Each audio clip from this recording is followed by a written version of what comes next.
땅의 네모퉁이에선 4명의 천사가 세상의 모든 바람을 꽉 붙잡고 있는 장면. 상상만으로도 뭔가 숨이 멎을 것 같지 않나요? 모든 게 멈춘 그 정적 속에서 살아계신 하나님의 인, 그러니까 어떤 도장을 가진 천사가 나타나서 외치는 이 장면. 당신이 보내주신 요한계시록 7장은 바로 이처럼 거대한 스케일의 드라마로 시작됩니다. 그렇죠. 보통 요한계시록 하면 심판이나 재앙 같은 좀 혼란스러운 이미지를 떠올리기 쉬운데요. 이 7장은 오히려 그 혼돈 속에서 무언가를 필사적으로 보호하려는 아주 질서정연한 모습으로 문을 열거든요. 그 대비가 아주 인상적입니다. 맞아요. 그런데 더 흥미로운 건 이 한 챕터 하나 전혀 다른 2개의 그림이 담겨 있다는 거예요. 하나는 마치 소수 정예부대처럼 숫자가 정확하게 매겨진 그룹이고, 다른 하나는 국적도 인종도 초월한 거대한 축제 인파 같죠. 네네. 그래서 오늘 우리가 할 일은 이 2 그림이 과연 서로 다른 이야기인지, 아니면 하나의 이야기를 다른 각도에서 보여주는 건지, 그 미스터리를 한번 파헤쳐보는 겁니다. 좋은 접근이네요. 마치 카메라 렌즈를 바꿔 끼우듯이 좁고 명확한 시점에서 갑자기 광활한 파노라마 뷰로 넘어가는 구조거든요. 그 전환의 의미를 따라가 보면 이 텍스트가 전하려는 핵심 메시지가 보일 겁니다. 자, 그럼 첫 번째 장면부터 자세히 들여다볼까요? 좋습니다. 먼저 4명의 천사가 땅과 바다, 나무를 해하지 못하도록 바람을 붙잡고 있어요. 마치 거대한 폭풍이 몰아치기 직전 세상이 숨을 참고 있는 것 같은 그런 긴장감이 오르죠. 네네. 파괴의 힘이 이미 존재하지만 어떤 더 높은 권위의 명령에 의해 일시적으로 정지된 상태인 거죠. 언제든 터질 수 있는 긴장감이 팽팽하게 느껴지는 대목입니다. 바로 그때 다른 천사가 나타나서 큰 소리로 외칩니다. 우리가 우리 하나님의 종들의 이마에 인을 치기까지는 땅이나 바다나 나무들을 해하지 말라. 여기서 인을 친다는 표현이 나오는데 이게 구체적으로 뭘 의미하는 걸까요? 고대 사회에서 인, 즉 도장은 굉장히 중요한 의미를 가졌어요. 첫째는 소유권입니다. 이건 내 것이라는 표식이죠. 소유권? 네. 둘째는 권위의 상징이고, 셋째는 중요한 문서를 봉인해서 보호하는 역할을 했습니다.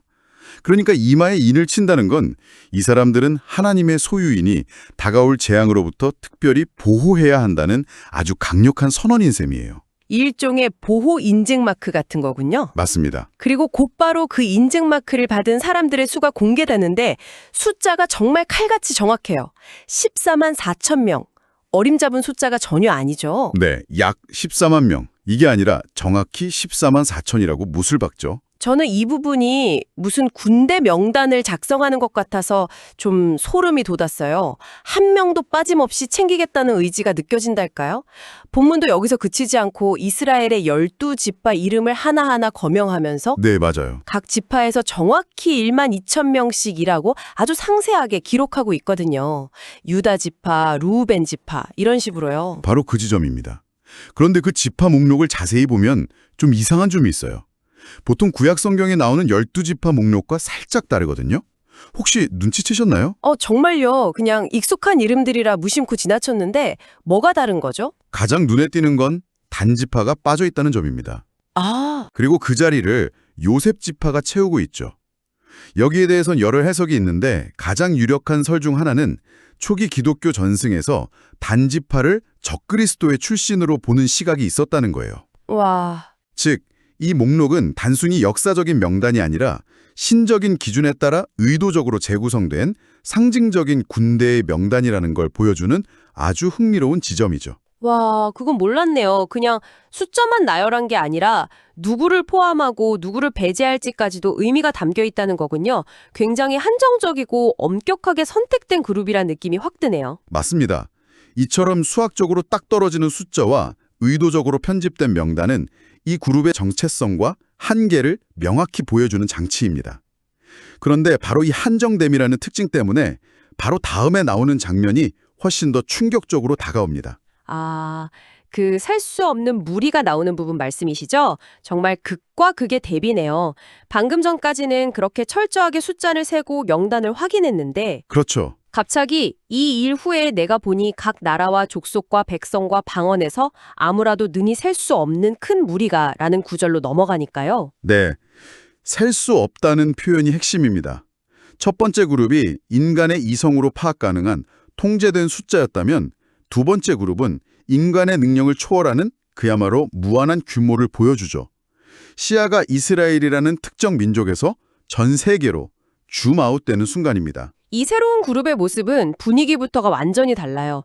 모두 흰옷을 입고 손에는 승리를 상징하는 종려가지를 들고 보좌와 어린 양 앞에서 구원하심이 우리 하나님과 어린 양에게 있습니다 라고 외치고 있잖아요. 첫 장면의 그 숨막히는 긴장감은 온데간데 없고 완전히 축제 분위기예요. 네, 첫 번째 장면이 재앙 직전에 보호에 초점이 맞춰져 있다면 두 번째 장면은 모든 것이 끝난 후에 승리와 환희를 보여줍니다. 흰옷, 종려가지, 그리고 찬양의 내용까지 모든 요소가 구원의 기쁨을 표현하고 있죠. 아, 이들의 찬양에 모든 천사와 장로들까지 화답하면서 하늘 전체가 울리는 듯한 장엄한 합창이 펼쳐지고요. 이쯤 되니 처음 가졌던 질문이 다시 떠오르네요. 이 거대한 무리는 대체 누구일까요? 이 글을 쓴 사람도 그게 궁금했던 모양인지 장로 중 한 명이 마치 우리를 대신하듯 질문을 던져요. 이 흰옷 입은 자들이 누구며 또 어디서 왔느냐? 네, 그렇죠. 저는 이 장면을 읽으면서 당연히 첫 번째 장면에 나왔던 14만 4천 명이 아닐까 생각했거든요. 그런데 굳이 다시 묻는 거 보면 그게 아닌 모양이죠. 아주 자연스러운 추측이죠. 하지만 텍스트는 그렇게 단순하게 답해주지 않아요. 독자가 같은 그룹이구나 라고 생각할 때쯤 질문을 던져서 더 깊은 의미를 생각하게 만드는 거죠. 장로는 이렇게 답합니다. 이는 큰 환란에서 나오는 자들인데 어린 양의 피에 그 옷을 씻어 희게 하였느니라. 이들의 정체가 밝혀지는 아주 중요한 순간입니다. 두 가지 정보가 나오네요.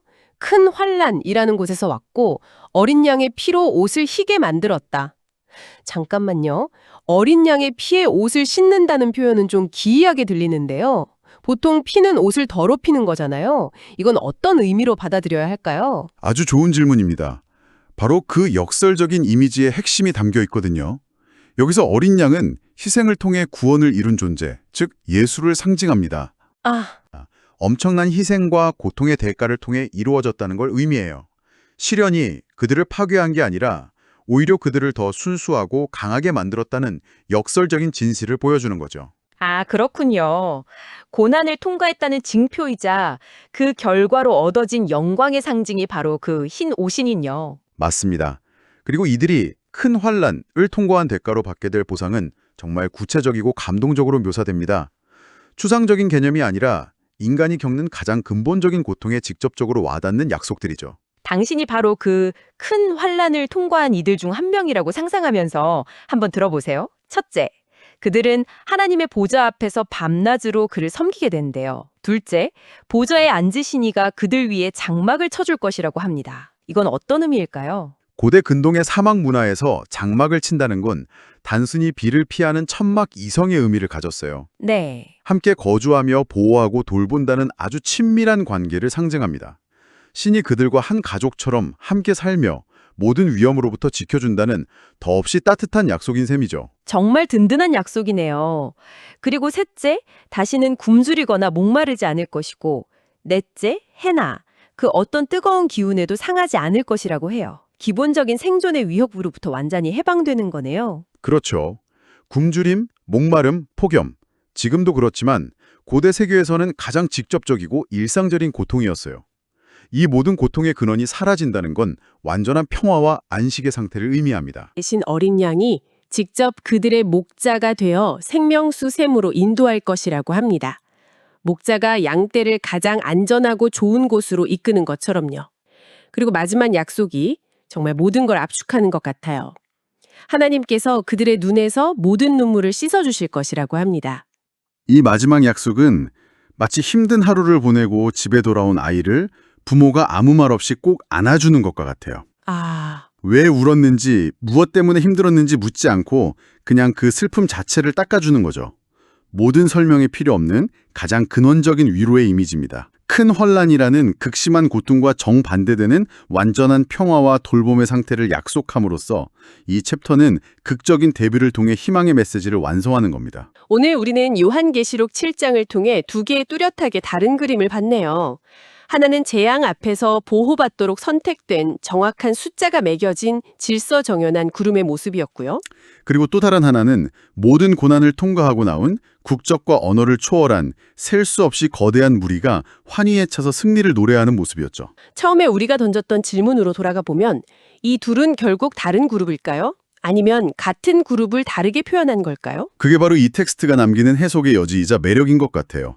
어떤 이들은 첫 번째 그룹은 지상에 남아 보호받는 이들을, 두 번째 그룹은 이미 시련을 통과해 하늘에 있는 이들을 묘사한 것이라고 보기도 합니다. 아, 시간과 장소가 다른 거군요. 네, 그렇게 볼 수도 있죠. 중요한 건 텍스트가 매우 구체적이고 한정적인 대상에서 시작해서 점차 모든 민족을 아우르는 보편적이고 무한한 대상으로 시야를 넓혀간다는 사실입니다. 그리고 그 여정의 끝에서 모든 눈물이 닦이고 모든 고통이 사라지는 완전한 회복을 보여준다는 점이고요. 자, 이제 마지막으로 당신에게 생각해볼 질문을 하나 드리고 싶습니다.